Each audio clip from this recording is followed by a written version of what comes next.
king of sports books comes the king of sports podcasts. Unleashed. Presented by BetMGM. Here's your hosts, Jerry Ferrara and Olivia Harlan-Dekker.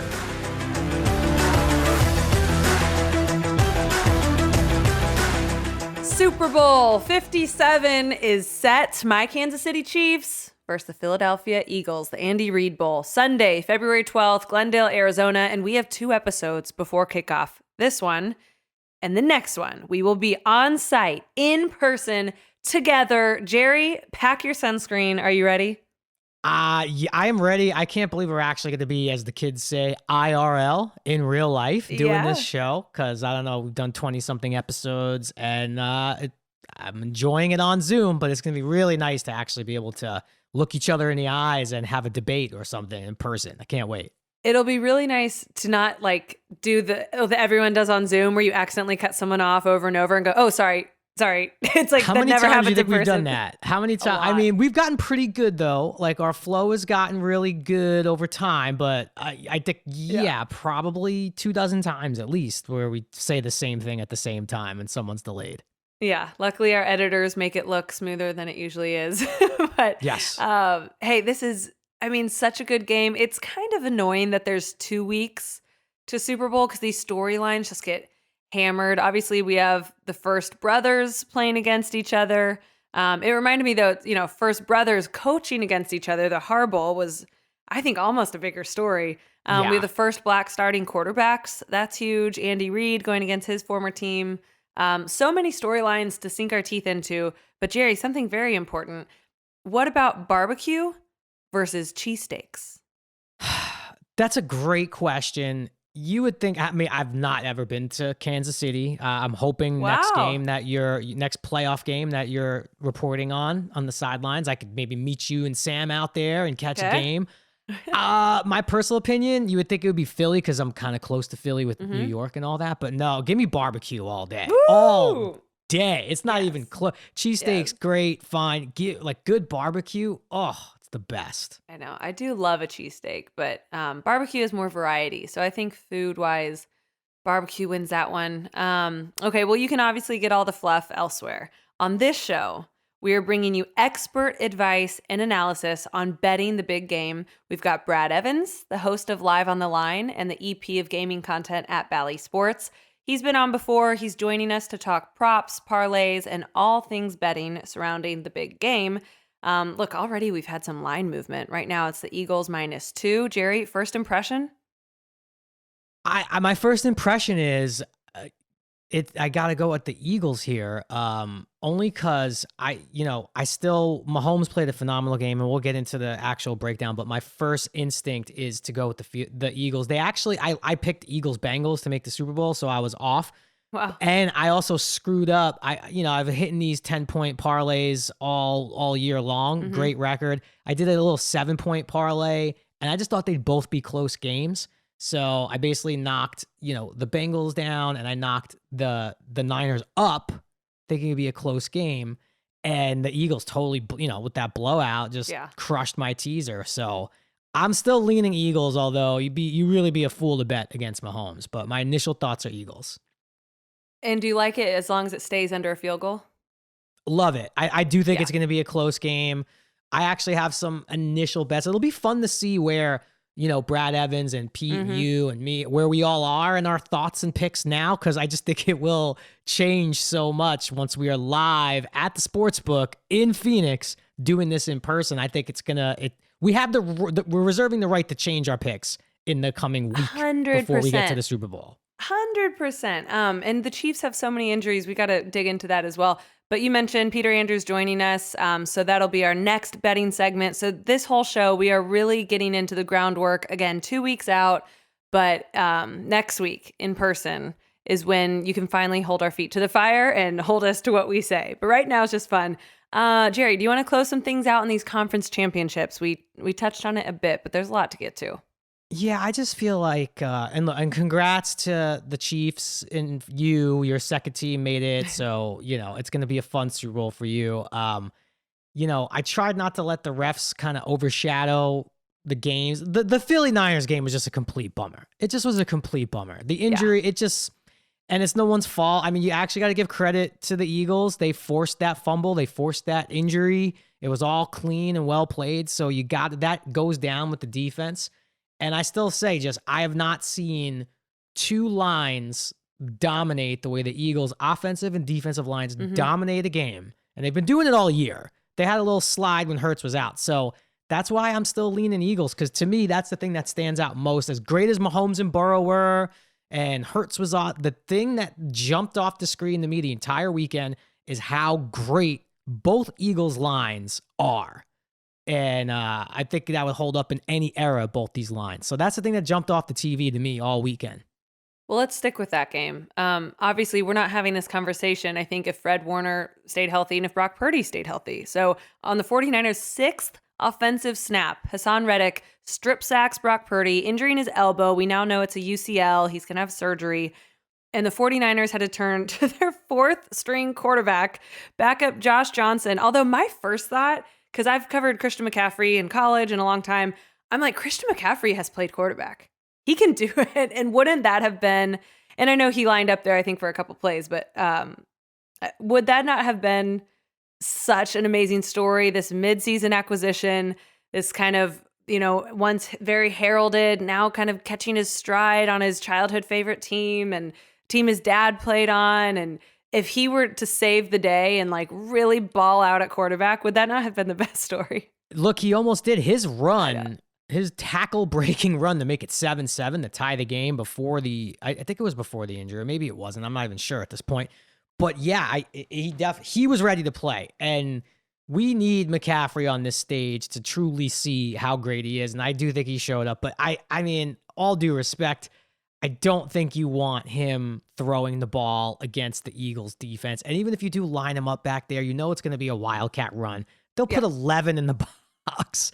It wouldn't have been pretty. So I just think that the minute Purdy went down, there's Josh Johnson. I think Josh Johnson would have maybe kept it a little closer. I just think the game was over. The minute Purdy went down, game was over. Also weird early in the game, the punt hitting that sky cam line. Punt hitting the sky cam. I know a lot of people yesterday and today are talking about challenging the Devonta Smith catch. And I heard Shanahan talk about it in depth, and he didn't get a good look at the replay because they just showed one and it was inconclusive. I mean, so many things. I still, again, all valid points. I don't think, and I just think that the Eagles are the best team in football. And I think it's going to take a Herculean effort from Mahomes and the Chiefs to actually stay with them. After that Devonta Smith catch, I was getting on a plane, I was flying, and I missed it. And Peter Andreu texted me, this is the worst first quarter of football I've ever seen. And, he's a big 49ers fan. And I said, why? What's happening? And he said, the Eagles just scored on an incomplete pass. And I go, how do you do that? I took him pretty literally on that. And he's like, yeah. Well, also, I want to give a shout out to my sister-in-law, because I'm over here in Ohio where BetMGM is now prominent. She hit both first touchdown of the game. Really? Yeah, she had Miles Sanders and Travis Kelce. No first way. touchdown. So if she, and look, I'm a big believer in, people getting hot from all over. You never know who it's going to be. It could be Brad Evans. It could be my sister-in-law. I don't think for 1 second I'm not riding her pick. And maybe I'll give that pick out next Tuesday on first touchdown scorer of the Super Bowl. Because what a weekend for her. Not for me, unfortunately. Gosh. Yeah. Okay, then getting to the second half, Josh Johnson suffers a concussion, taken out of the game. Reddick had 3 tackles, 2 sacks, a quarterback hit, a tackle for loss, a forced fumble, recovered fumble, and got a quarterback out of the game. So I think you've got to love him for Eagles defense. Don't think for 1 second, because I've been a big Hassan Reddick fan all year. He has been the most terrifying edge rusher that I've seen this year because of all the Giants played him 3 times. Obviously, Bosa's unbelievable. Reddick is, number 7 is everywhere. I am 100% betting some money on him plus 3,000 for Super Bowl MVP. I know we don't get a lot of defensive Super Bowl MVPs. I don't know. Was the last one, was it a Cowboy or a Raider? I don't even remember the last defensive Super Bowl MVP. It has happened, just not in a while.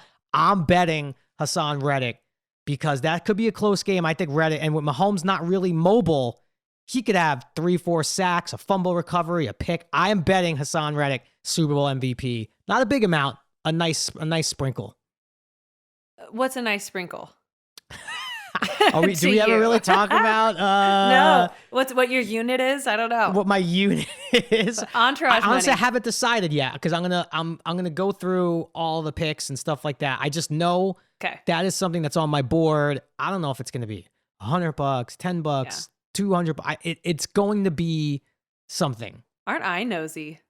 No, I like it. Look, off the air, I'm gonna be like, I'm only betting it for $2. $2. I don't want to sound like a softie, but no, I'm definitely gonna take a position. I'm too bad at math. I will only bet $100 because the math is easy.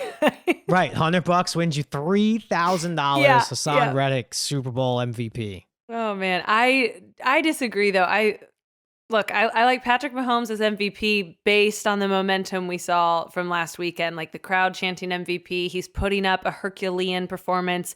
The way he won the game, the way he took that late hit and got him in field goal range. I mean, like, he's such a dude, and there's no way he's not winning MVP. And then if the Eagles win, I don't know. That's what I mean. Like, it could be Hurts. It could be. I could totally see like a Miles Sanders touchdown and a Gainwell touchdown, and it's sort of like not enough offensively to declare you were clearly the MVP of this win. If they do win offensively, that's why I just really love Reddick, because he could be absolutely dominant on the defensive side. And also, look, everyone's talked about the Osai late hit and all that, and he played an incredible game. And shout outs to BJ Hill for sticking by him in the post-game presser, and shout outs to Osai for just sitting up there and taking all the questions. Like, he, after emotions that I probably don't think I've ever felt outside of my kids being born, and he went through it. So, but what I will say is Mahomes made that play happen. Yeah. So you could say it was, that play cost. Mahomes had the first down. I know they only had 8 seconds left, no timeout. So who knows what would have happened. Mm-hmm. That being said, with a busted ankle, he turned the corner, and it all led to that. And my buddy and I were talking about it playing hoops this morning. We played in our little pickup game. We both had high ankle sprains. I feel like the running, yes, it hurts, but the stopping, I think, and if you really watched Mahomes, he was fine once he got like his wheels going. But trying to come to a stop with a busted high ankle sprain is so painful. So Mahomes made that play happen. He got an edge with one leg and got out of bounds. So, but Osai played a hell of a game. He's an incredible player, and people need to back the heck off. Yeah, 100%. And I like that his teammates are now being more vocal about that. Yeah. Well, everything you just mentioned about Mahomes is why I think he'll be MVP. But Jalen Hurts, as you mentioned, if the Eagles win, obviously depending what kind of game he has, but he didn't have to do too much because the Eagles, as you have mentioned, top to bottom, are so talented, and they can score in so many ways. They can get stops in so many ways. But he was 15 of 25 for 121 yards, ran for 39 yards and a touchdown on 11 carries. He was great on his feet. But look, fans thought Mike Shanahan should have done more, including go to the Wildcat with McCaffrey, like we talked about. I love you said Mike Shanahan. I can't. You mean Kyle? His dad, Mike. His Kyle dad Shanahan might have went to the Wildcat. Mike might have gone to the Wildcat. Yeah. Oh man. But I feel like I can't quite like give the Eagles their flowers because of what they had to beat. I know it's not their fault, but I can't just like stand and rally for the Eagles quite yet because of how they walked in now to the Super Bowl. They have not been tested in a very, very long time. You could argue and even that Giants, the last game of the regular season, which the Giants didn't need and played all their second stringers, and the Eagles were clearly not going to show anything. They were going to try to win that game to secure the 1 seed without getting it hurt. They didn't show anything, and a lot of people tried to panic. The Eagles didn't look good versus the second unit of the Giants. That Sirianni's played this thing perfectly. They're pretty healthy. Lane Johnson, not so much. And I know, Hurts, everyone's banged up, but for relative health for a team at this point in the season, they're relatively healthy, which is all you need. So, but they haven't been tested in weeks. Yeah. Again, it shouldn't be a knock on them, but I also am not just here to jump on the Eagles bandwagon quite yet. Just to tie a bow on the 49ers season, though, ironically, we had just been talking about this last week of if Brock Purdy goes to the Super Bowl for sure, is he automatically the starter next season? Now we have a real conversation because now he's going to have surgery on his throwing elbow. And I'm sure, he's a young dude. These guys have the best staff in the world. He'll be fine. He'll recover fine. But it does beg the conversation of, is it a competition? There's a lot there. It's like an incredible, almost HBO-esque season 1 cliffhanger of a show that you really, really like and you're really into. And you're like, how is this going to end? And like the finale was really good. Didn't wrap up the whole first season of the show, but it made you say, gosh, now when is season 2 going to happen? It's like waiting for the next season of Succession to come out. So that's what it's going to be like, waiting to see how this Purdy thing plays out. I just think it's all going to add, we've talked about this many times, it's going to be an awesome free agency sort of quarterback speed dating round in the offseason, I think. I think it's going to be really, really fun.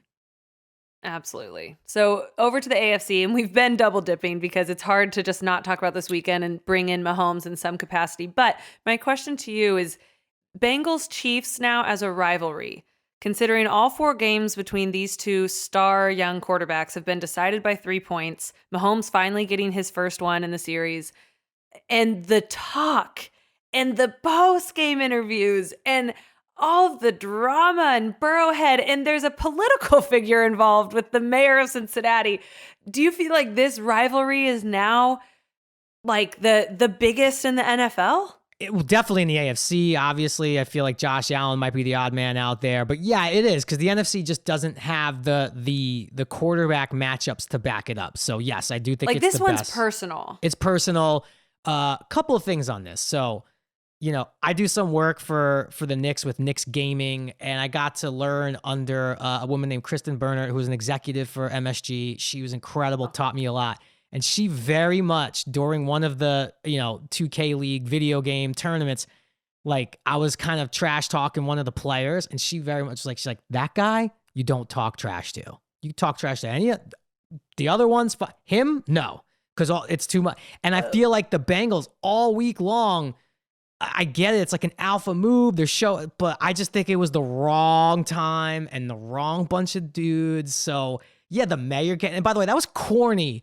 Mayor, like that is, if I was the mayor of any city that's competing for a Super Bowl, I would be at home praying. I wouldn't be out in front doing Burrow's your dad. That was so corny. That was all they deserved to lose for that. That was terrible. Terrible. I hated that. I hated it. On that note, I know I'm skipping ahead, but we've got to insert it right here. Our fantastic audible of the week. It's the Chiefs tight end, Travis Kelce. Take it away, Travis. I got some wise words for that Cincinnati mayor. Know your role and shut your mouth, you jabroni. You gotta fight for your right to party!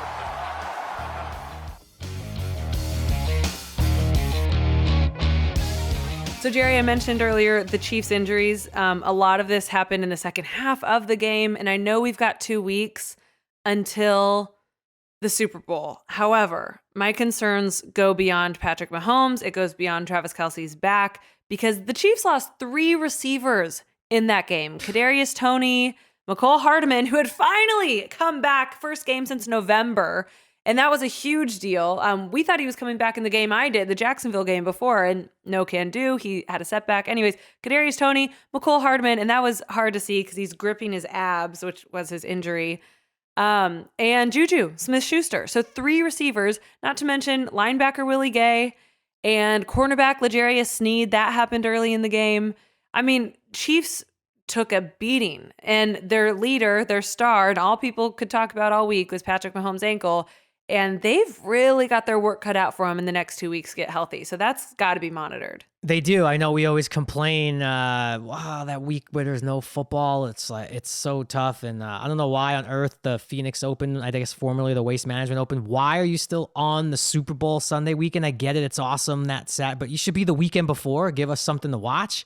It's crazy the amount. I'm not surprised at the Toney injury. He's perpetually hurt. Just going back to his days with the Giants, he played a great game. Yeah, that doesn't surprise me. I feel bad for Hardman. What I still can't believe, and this is why when my sister-in-law sent me her first touchdown scorer thing, I'm like, there's no way Kelsey's scoring this game. There's just not. How are you not triple teaming Kelsey? There's no way that the Bengals and he scored the first touchdown in the game. So I think as long as you have Kelsey, you have a chance. I love Pacheco, but yeah, they need to get health. The training staff, I think everyone has their eyes on the Chiefs training staff in the next 10 days because they got their work cut out. They got to get those players healthy.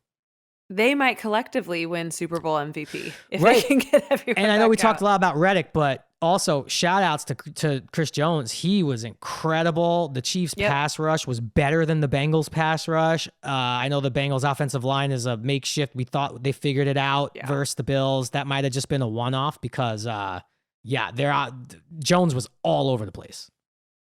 Okay, before we get to Unleash, I just have to ask you one more thing, Jerry. What did you think about the Empire State Building lit up green and red? You're a New York guy. Was that personal? I don't understand. I know we don't curse often on this show, but what the fuck?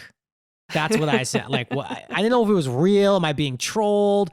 Because I lived, in Williamsburg. I had a great little view of the Empire State Building. I used to always come home and be like, the Empire State Building's orange today because the Knicks are playing. Right. I just think that's crazy. Crazy, crazy, crazy. All right, let's get to our Unleashed. It's time to unleash.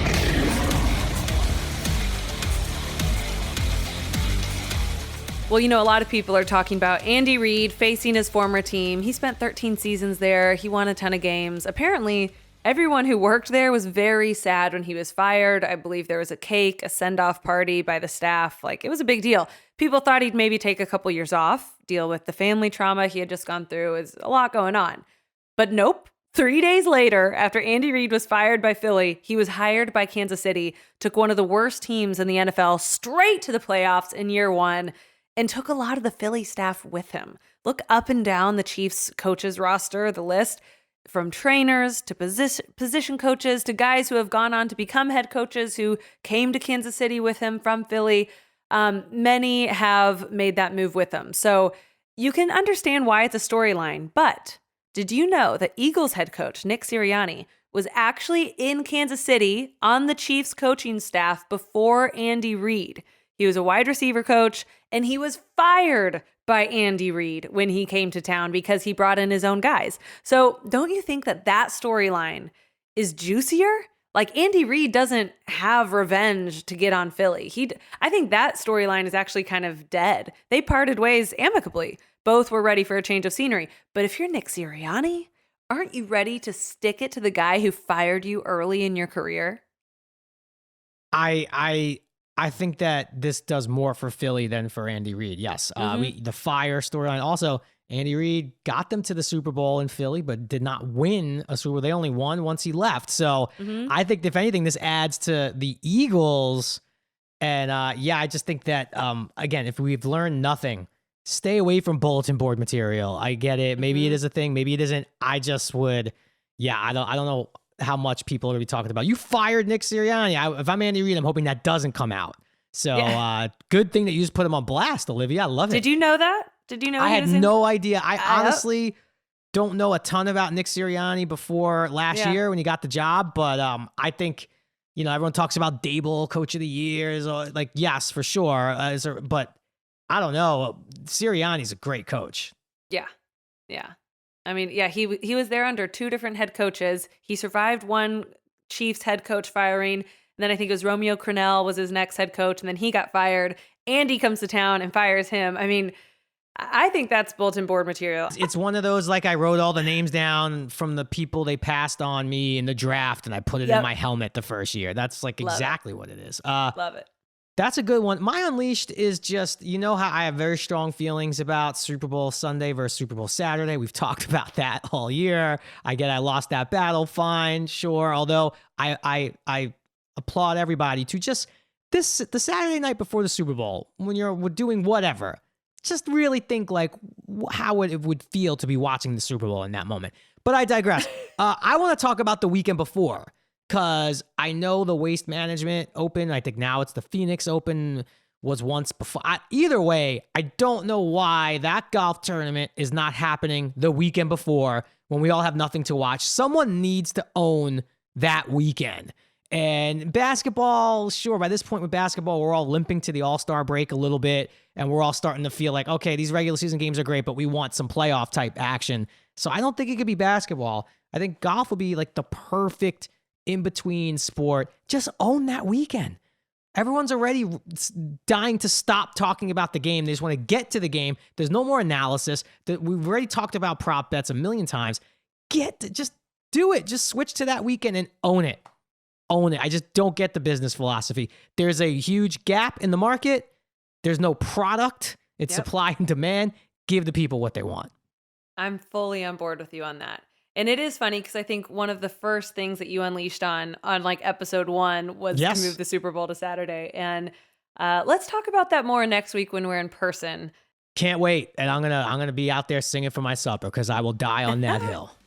I love it. All right, enough of us. Let's get to our guest.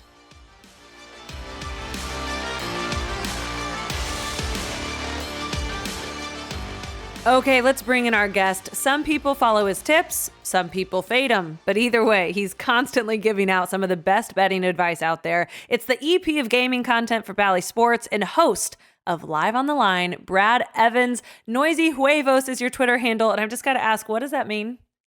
I failed remedial Spanish, but I do remember what huevos are, and it means loud eggs, and huevos in Espanol is a slang phrase for balls.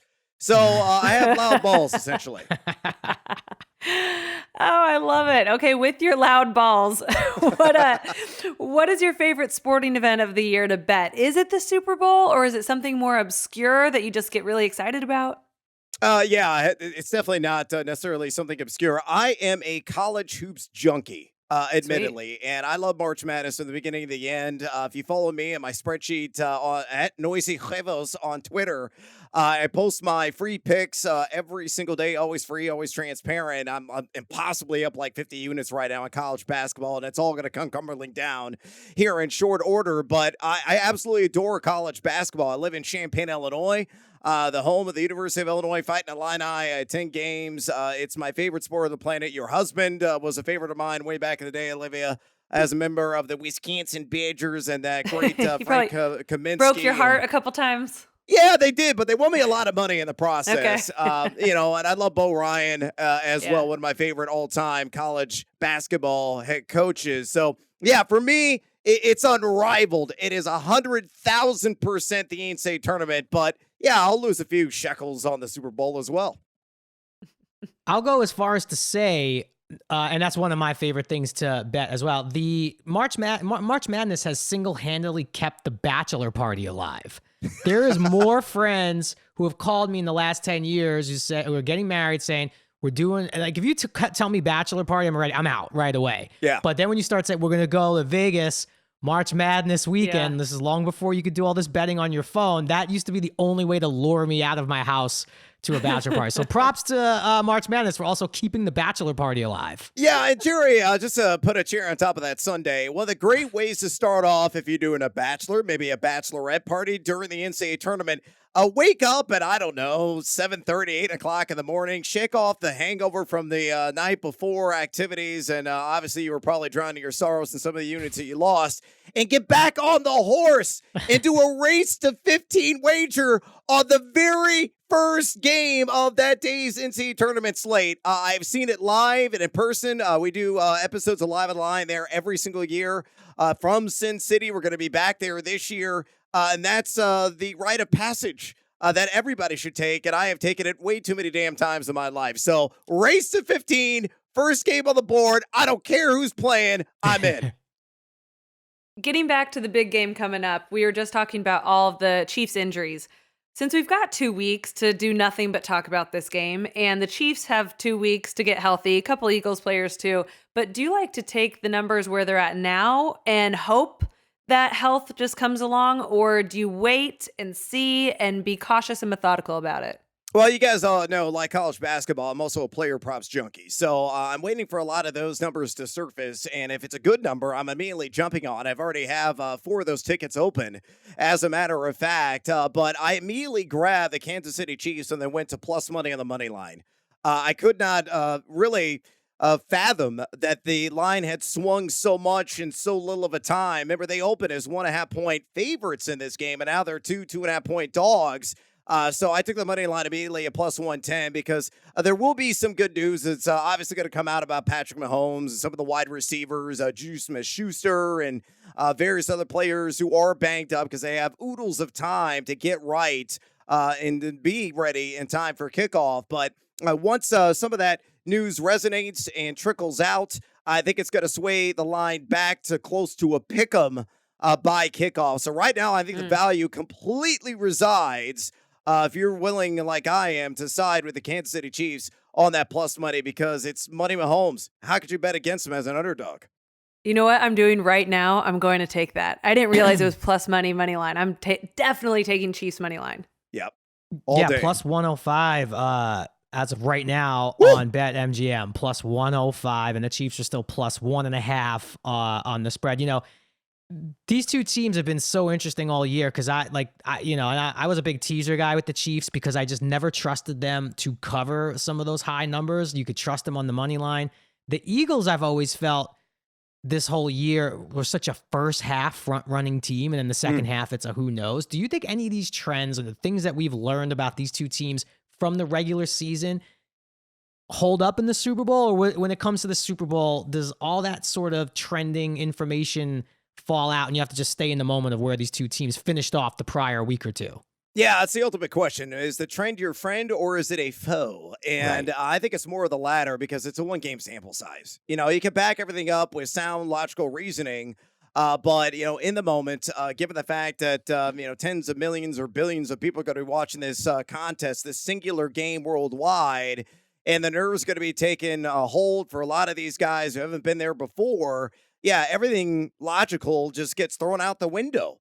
So, sensible and reasonable takes don't really apply in my estimation in many ways. That's why I don't wager an ungodly amount of my units on a single contest. I'd rather sprinkle it across some SWAC action or some whack action in college basketball than this one event on the betting slate. But the one thing that I really want to harp on here, guys, is I think strength of schedule is going to play a major factor in this game because Kansas City has really played a more rigorous slate of teams leading up to this moment than the Philadelphia Eagles. And, here I have the numbers to back it up. Philadelphia is number 31 according to Sagarin in overall strength of schedule out of 32 NFL teams.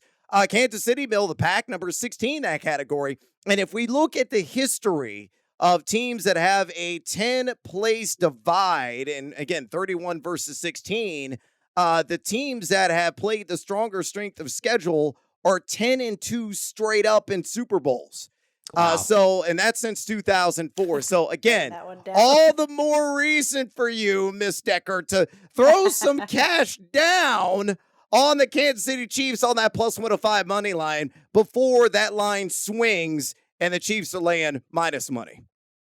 Give me another obscure stat. Go. I love that one. Teams with the tougher strength of schedule, 10-2 in the Super Bowl. What else we got? Is it something about colors or who wins the coin toss? Like, give me some of these. I know you've got them. Oh, you nailed it right on the head. Coin toss. Here you go. Here's the history, guys. Okay. Tails, it never fails, right? 52% of the time, it's actually it. So it's more than just a 50-50 proposition.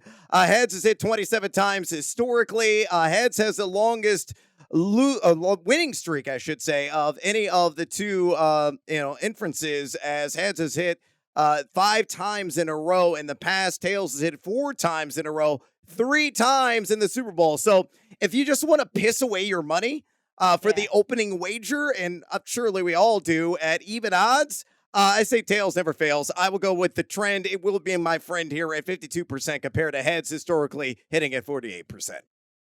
All right, Brad. I think I'm going to need you to either talk me into or talk me out of something, depending on how you feel about it. I talked to Olivia a little bit about this earlier in the show. She was trying to figure out exactly how many units I was talking about. I did not disclose that information. So your advice here might really determine that. But, you know, I like to take some big swings on Super Bowl MVP. Of course, it's easy to pick Hurts or Mahomes. I get it. That's super easy. But there's a name that's standing out. It's like in Boogie Nights when he's like, I keep seeing that name, Dirk Diggler in Neon Lights. There's a name that keeps standing out to me for MVP. The odds are amazing. We haven't seen a defensive and Super Bowl MVP in a long, long time.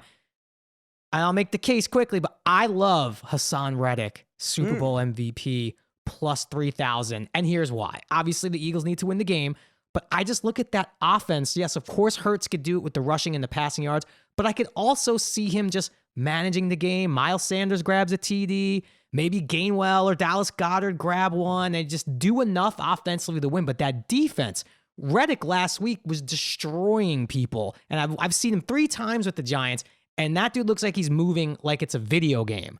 So I need you either to talk me into this long shot or talk me out, and then I'll decide about the units once I hear your take on this. Yeah, Jerry, don't drain the bankroll on this prop at all, especially at the long odds. But is it foreseeable? Is it doable? I think you make a compelling case, and that is the case for the long shots. It's very rare that you get a defensive MVP in a Super Bowl. Usually it's going to go with the game-winning quarterback, likely going to be Jalen Hurts. If it is the Eagles that indeed hoist the Lombardi Trophy in the end, or it's going to be Patrick Mahomes on the other side. But if you want to chuck a Hail Mary, maybe you get a turnover from Reddick in the game.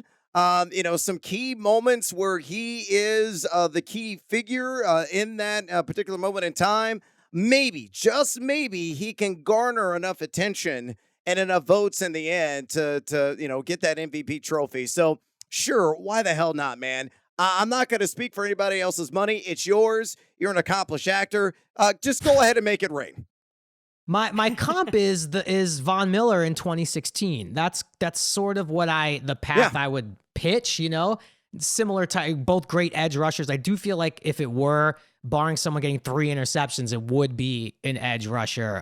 But yeah, that was the last time we saw it, was Von Miller, last defensive player to win MVP.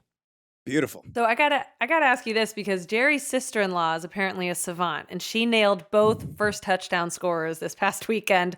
What's your approach to first touchdown scorer? I don't play it, to be honest, Really? except for last week. And this is a true story, guys. I had the first touchdown prop in the AFC title game on Kadarius Toney. And we all saw what happened with that first touchdown prop. I was nearly doing jigs, dancing around in my living room, and then I watched the replay, and I'm like, oh, that ain't a catch. And then he exits stage left with the ankle injury, and I'm like, well, there's no chance of redemption at all. So they are dead to me. I am never going to ever wager again on a first touchdown prop, whether it's a Super Bowl or whatever. However, if you feed me enough tequila, maybe I'll be convinced otherwise. You know which one I also like to, and this is if you're sticking with the defense of it all, and I don't know your feelings on this. I feel like we may very well see either, and I might do a little sprinkling of either defensive touchdown or safety in the game, which you do sometimes get late, and so it happens out of nowhere. Usually really great odds. I don't know. I just feel like these defenses might factor in more than the 2 great offenses, but I just feel like the defenses might factor in a lot. Jerry, I absolutely love you. You are chasing the incredible long odds on every single one of these wagers, because you can't make a compelling argument that they could occur. But there's a reason why they are long odds, right? I'd like the safety approach. Maybe we get like Seattle, Denver from a few years ago all over again. Maybe it's an air-mailed snap over the quarterback's head like we saw in that contest, and it sets the tone for the entire game, and you cash a winning ticket like in the first 2 minutes of the game. That would be remarkable. That would be stunning. And I think you should just not wear pants the rest of the day if that does hit. You did like my Reddick pitch, though. The defensive touchdown and the safety, those are like lottery tickets, but you liked what I put together for Reddick, right? How about all of them, and let's correlate, synergize, and bring it all together. Maybe they all hit at the same time. Maybe Reddick gets like a strip sack, and we get a defensive scoop and score, or he sacks a quarterback in the end zone for the safety, and then Retiring. it's over. You don't need to do any more movies. You need to not do any more TV shows. You just ride off in the sunset and buy an island in the Bahamas. No podcast. Sorry, Olivia. If that prop hits, you I'm do sorry. this for free. Yeah, maybe a little less. Maybe every other week. I don't know. Okay. You might have to get me off the golf course because I'll be living somewhere warm where there's a lot of golf. Okay, we talked about coin toss. BetMGM offers a lot of fun novelty props, including the coin toss. Another one is which team calls the first time out. Is there any strategy to that one? Absolutely nothing. I mean, it's all in the moment. Best guess. Could be play clock running down, and nobody's really paying attention to what is going on in that particular moment. And you gotta, call a timeout. I will give you some semblance of sound reasoning as to why this might hit. I would go with the Eagles. Just because of the relative inexperience, obviously, in the playoffs for Jalen Hurts, although he is a guy that's played in some massive moments at the collegiate level, and so far getting to this moment, those are massive moments in their own right, but maybe, just maybe, Kansas City can, wreak enough havoc or, cause some confusion in their defensive setup that makes him second-guess something, and he got to call an early timeout. So, if I got to flip a coin, I'm already on tails never fails. I say the Eagles. Follow that mantra as well. One of my I don't even know who had this prop years ago. I think there was this prop years ago. I don't think BetMGM offers this prop. I'm glad they don't. I think someone's going to break a record. I think the record of cutaways to the booth into the suites of another play. I think Peyton Manning broke it the year Eli and the Giants won and beat the undefeated Patriots. They must have cut to Peyton 6 times. What would be the over-under for cutaways to Donna Kelsey this Sunday? Both Kelsey brothers' mothers. I put it at 3.5 cutaways to Donna Kelsey. You over or under? Way over. And that'd be the number I would set the line at, would be 3.5. But you got to smash it, man. I mean, every time Travis Kelce catches a ball, and it's probably going to be 5 or 6, maybe 7 or 8 in this game, there's an opportunity for a cutaway. He scores a touchdown. You know damn well they're cutaway to that booth. Then, of course, just bringing up the whole Kelsey Brothers Bowl narrative, that's going to be a cutaway. So minimum of 2, maximum of 8. If it's 3.5, dude, we're windmill slam dunking like Dominique Wilkins style. The over on that. It's already up to 4.5 now based on that. Although I will say, to make the counterpoint, you mentioned a great point. Travis Kelce, we're going to probably hear his name a lot. I don't know how often we'll hear his brother's name because of his position that he plays, right? Yeah, so that's true. That maybe might be your reasoning to go under. But let's stick with Travis Kelce for one more second, too, because I think he has defied all the odds. After that Jaguars game where it just seemed preposterous that he was scoring touchdowns left and right, because how do you not have him double covered? I said, there's no way he catches a touchdown versus the Bengals. The Bengals are too smart. They know how this team plays. Of course, my sister-in-law disagreed with me and bet him to get the first and he did. And I just think he's defining the anytime TD odds. It's one of the best runs ever. I just can't. And now the Eagles, if they're full strength defensively, there's just no way Kelce could get in the end zone. How would you even let that happen with how banged up the Chiefs are? They can let it happen because in the regular season, they gave up 81 receptions and 800 yards at tight end position. So Kelce, just has a knack. He is slick. He is savvy. He finds the open space, and he is in perfect rhythm right now with Patrick Mahomes. So, just like you saw in that last game, Mahomes rolls out of the pocket. He's looking one direction only, and that's Kelce. He had to, free himself from the defender, but easily was able to accomplish that, and they connected for 6. So if you're going to play a Kelce anytime touchdown prop, what I would suggest doing, because the juice is going to be so extraordinarily high by minus kickoff. 125 right now. Yeah, forget that noise. I wouldn't do that. So the way I would play it is OGP it.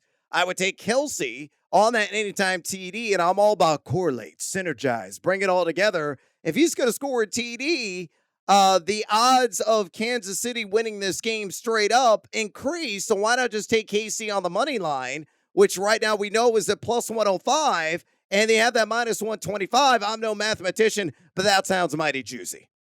Oh, I like it. I'm trying to get you some. I do love that. I might actually play that right now. Keep going. Sorry, go ahead, Olivia. convincing. I love that. So as we're recording Tuesday, player props are not out yet. But as we look at both quarterbacks, what's a number you have in mind that you would take the over on passing yards for both quarterbacks?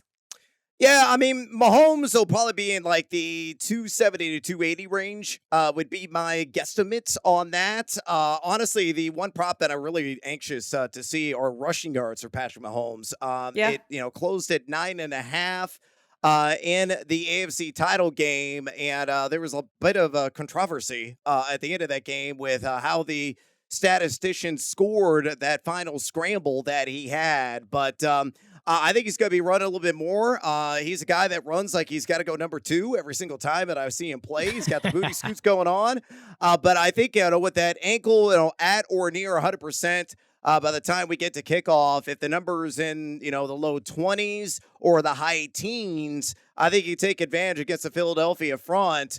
They gave up over 20 rush yards per game at the quarterback position in the regular season. So that's what I'm looking at for him. And then for Hurts, probably going to be anywhere between 260 to 270, I would estimate, in the pass yards prop range. And his rushing yards could be close to 50.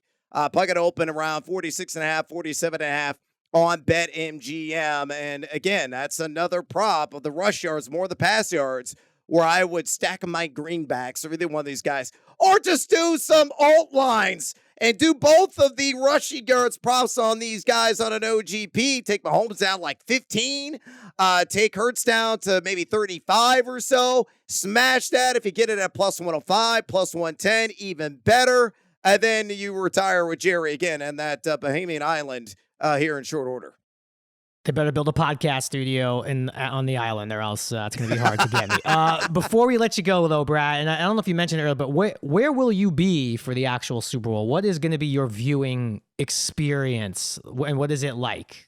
It's madness at Casa de Evans. So I'm going to be on Radio Row and doing live on the line shows from Arizona starting this weekend. And I get the hell out of Dodge before it gets too crazy and too mad every single Friday. It's my 7th Super Bowl being covered. And that's the one thing that I've learned. I partied really hard the first couple of years. Don't remember a whole lot of what went on those first couple of years. I decided I'm grown up now. My liver doesn't need to go to war at all and down there in the great Sonoran Desert. So I'm going to play even keeled and get out of Dodge, like I said, on Friday. Then I'll probably make a Costco run or 3, load up on dips. You got to have a lot of dips to have a successful Super Bowl party. My homemade guac recipe is legendary in these parts as well. So I'm going to whip up a batch of that, pop open a fine bottle of Suavecito Añejo tequila, sit back, relax, sip it, and dip it until my heart's content. You sold me. I want to be. I would love Casa to watch de it. And Evans. we'll be out there too, Brad. So I'm sure I might have to run up to you on Radio Row and just be like, "Give me something. Talk me out of Hassan Reddick, please. Don't let me do it." You might be seeing me begging for help. Jerry, here's what's going to happen. I was half joking about SWAC action, whack action, Mountain West play, whatever. College basketball, we got games. I'm going to the Grand Canyon, New Mexico State game, which is going to be played there in Phoenix, I think on Tuesday or Wednesday night. I'm going to wager on that fanciful whack contest, and maybe you'll join me because it's one of the best venues in college basketball to see a game live. Say no more. I'm at the very least we'll bet with you bet, but that sounds fantastic. And we can't forget we also have we have the Phoenix Open coming that Sunday, which they need to put that the weekend before the Super Bowl. Like just give that its own weekend so we could just fire off on a couple of final round winners in golf. But it's going to be a great week. No libations at all at the Phoenix Open. No. All right, Brad, we appreciate you joining us. You can follow Brad Evans on Twitter at NoisyHuevos and watch him making picks every day on Live on the Line. Thanks so much for being here, and we'll see you in Phoenix. Yes. Sips and dips. That's the game plan, guys. See ya. Sips and dips.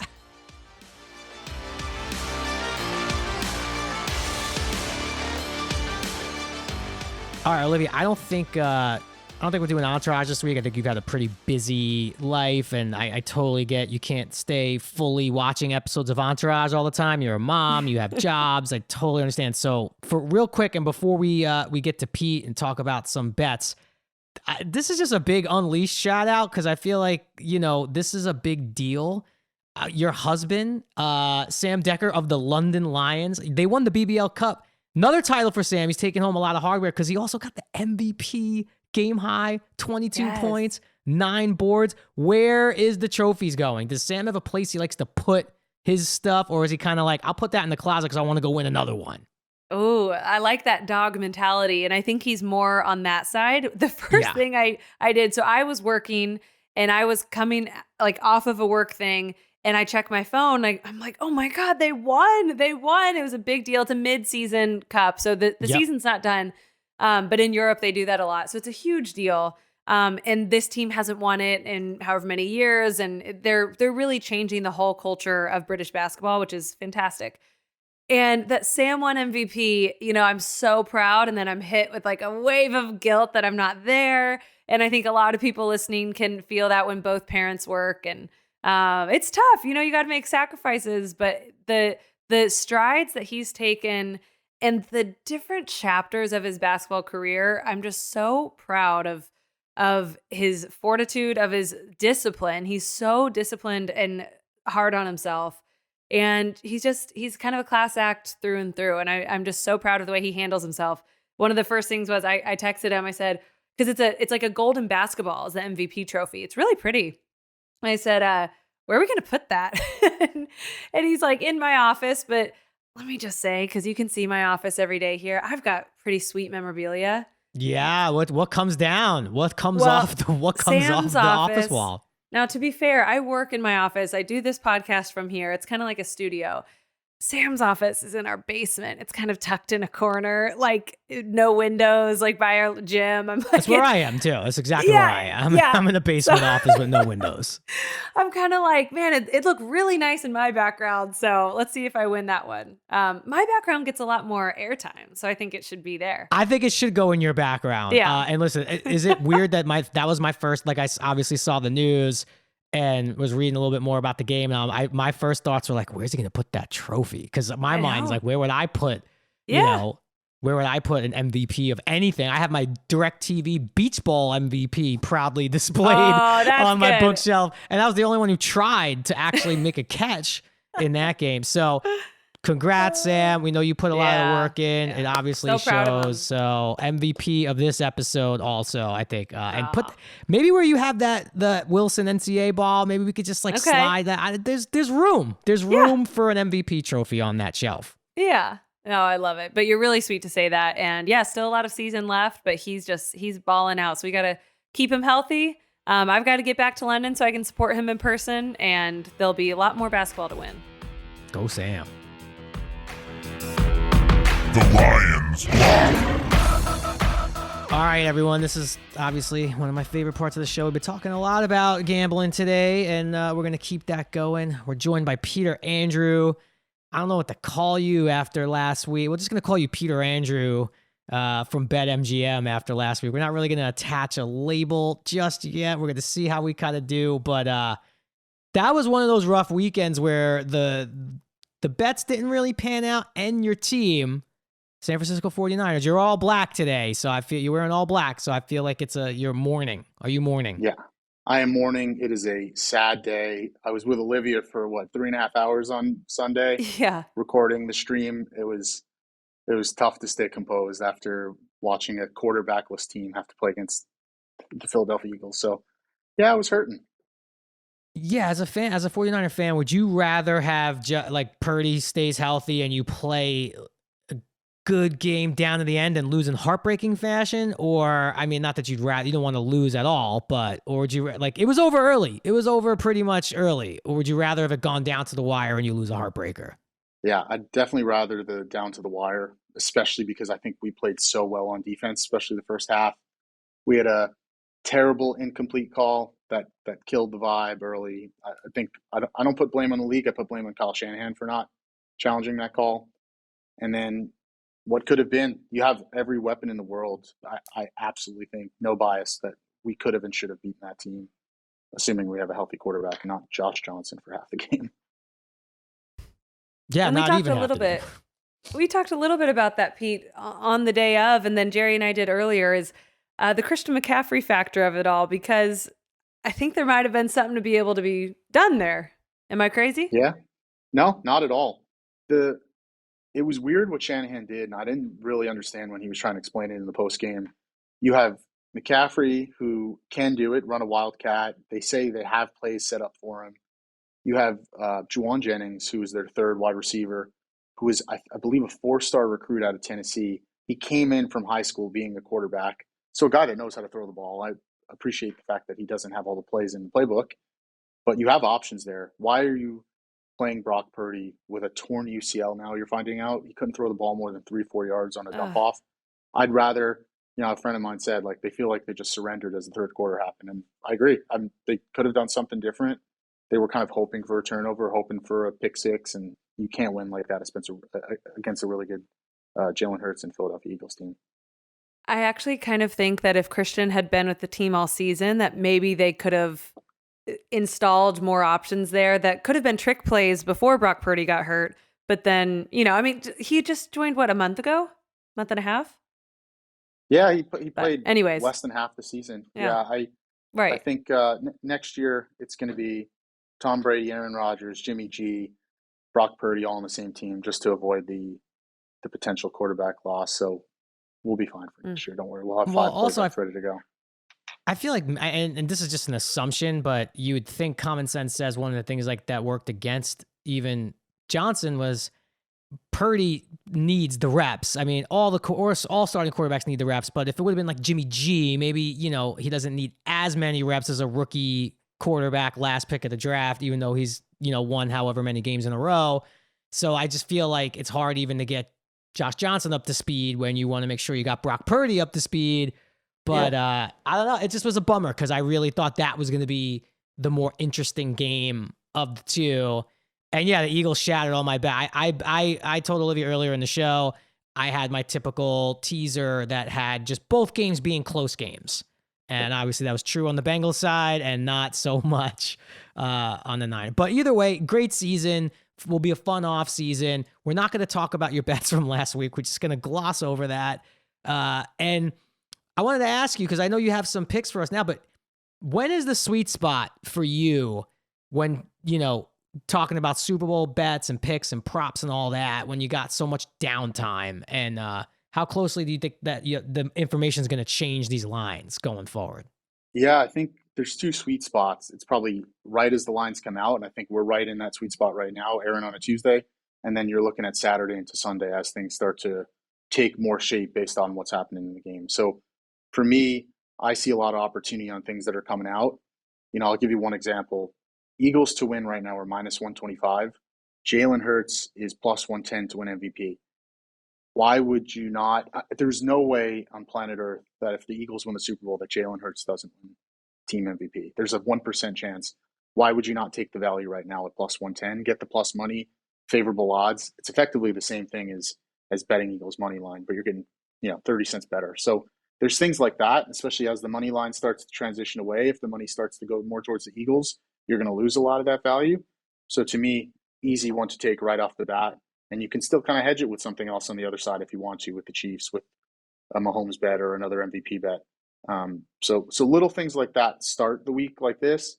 Obviously, a lot takes shape in terms of injuries, where Mahomes at and going into next Friday, Saturday, Sunday as the game's about to take place. So I think when you start to talk one-game parlays or really, really take advantage of over yards or under yards, I think that's where you have to do, spend a little bit of time and play the waiting game. Well, Brad Evans was just on and was telling us, Chiefs at plus money on the money line, I think it's plus 110, is he thinks the best bet, and he thinks will certainly change as the Chiefs get healthier. They have 2 weeks to do so. I keep harping on this because I think that's what a lot of my bets are going to come down to. Do you like that just to take right off the bat as well? Yeah. So to be clear, the Eagles one is if you love the Eagles here. For obvious reasons, I don't love the Eagles here. But I think you're people are overinvesting their time and thinking that Mahomes is not going to be healthy in 2 weeks. He won't be 100%. I think he's going to be way better situation than he is right now. He's going to have a lot of treatment. I am taking for sure Chiefs early this week, and then we'll see as the money goes and changes. I might get lucky and be able to double down on it and take it at a better price, but at least I know I can lock it in at plus money early this week. And if you see a couple of my props too, I think are all really leaning towards the Chiefs. I look at a guy like Pacheco, who's become a big institutional part of their offense.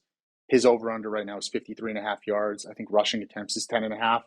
I love him to go smash both of those overs. I think they really build the game around him and then around the play action, and then you start opening up options. And then you look at some of the anytime touchdowns. There's a couple that are a little bit chalky, like Kelsey, who's seemingly just full stride right now. Pacheco plus 180 anytime.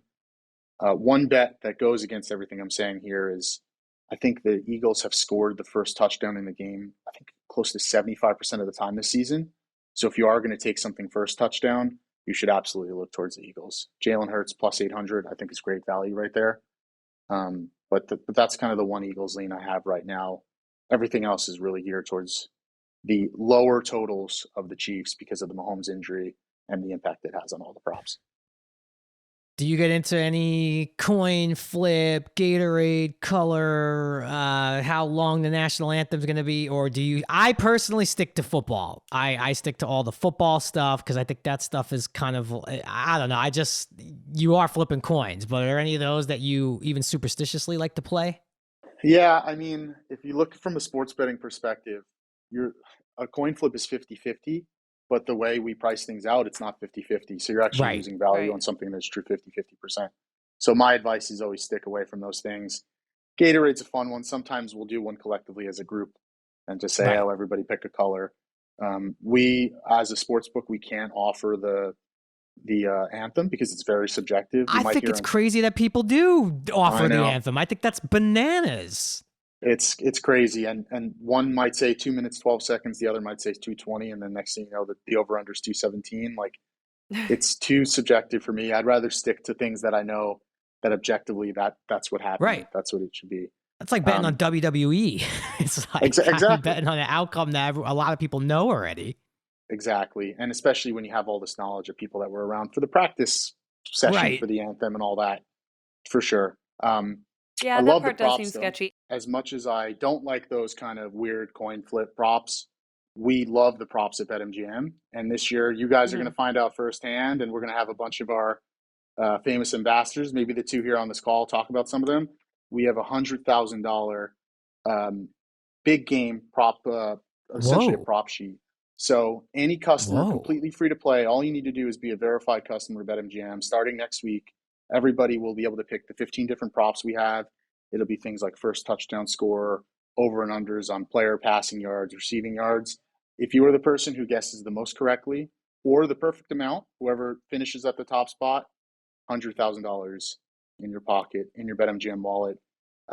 It's a really cool thing. It's completely free to play. It's one thing that we do. 15 picks?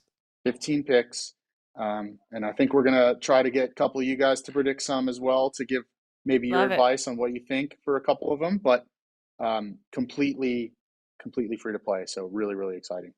I kind of am nervous I don't want to give my picks out because I want to win this competition. I want to win this game. It's all right. You're only getting 20% I don't know if I want people of them, copying. So. Right. I don't know if I want people. Wow. That's incredible. I mean, 15. Oh God. What do you think? Do you think someone will go 15 for 15? That'd be crazy, right? I think it's going to, I'd say 13 is 12, probably your sweet 13. Spot. Yeah. And if in ties, you just the tying players split, right? Split pot situation or no? Split pot. There's actually there is a tiebreaker question. If the tiebreaker ends up being the same, then you'd split the pot. But we're trying to give one person that. Yeah, let's go to the end. I don't like split pots. I want a definitive winner. I don't like ties. 100%. So we're super excited. So we'll share all that next week when we're right in the swing of things in Arizona for the big game. But that's our little way of getting in the spirit. Start the week next week. Love it. Well, next week we'll get more into the nitty gritty. Pete, we're going to be in person. We're so excited. So look out for some content across all BetMGM social channels. I guarantee you won't miss us. So not only across all social media, but also YouTube, guys. You've got to be following the BetMGM Unleashed YouTube page, where we have every episode, every interview. We have the best moments, the shorts already clipped. Make sure you're following us there. And next week in Phoenix, make sure you're following us all across social media. Thanks, guys. See you then.